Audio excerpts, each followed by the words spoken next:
আর ঝুমঝুলি বাড়িতে রান্না হচ্ছে চিচিঙ্গা। দেখো তাকে ঝিরি ঝিরি করে কেটে নিয়েছি, হবে চিংড়ি মাছ দিয়ে।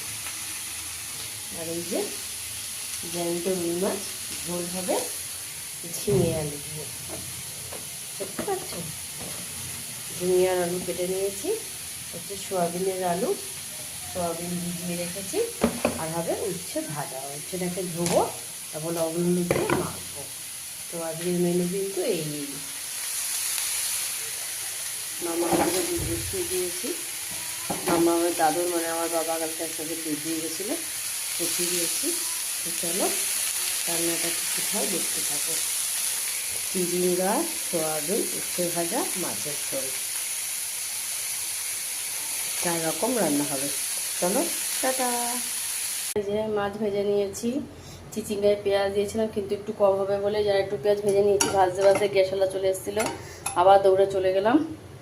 চলো চিচিঙ্গাটা এবার দিয়ে দিই সবটা। চিংড়িটা এখনও বরফ ছাড়িনি, যে ঢেকে রেখেছি। এই যে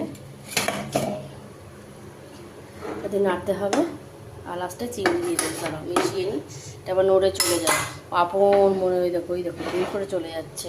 তো চলো এবার আমি একটু এর মধ্যে জিরে ফোড়ন দিয়ে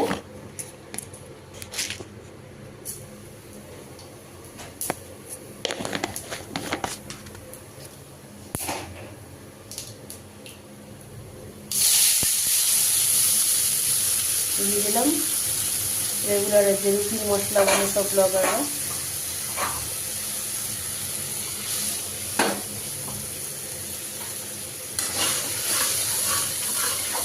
এর মধ্যে আলু দিয়ে নেড়ে নেবো, আলু একটু সিদ্ধ হয়ে গেলে ঝিঙে দেবো, জল দিয়ে ফুটাবো, মাছ দিয়ে নামিয়ে নেবো। তো চলো এই যে এর আলু বেছে রেখেছি, এবার এর পেঁয়াজ কাটি। এর রসুন আদা লঙ্কার পেস্ট করা আছে, কালকে করেছি, বেশি করে রেখে দিয়েছি।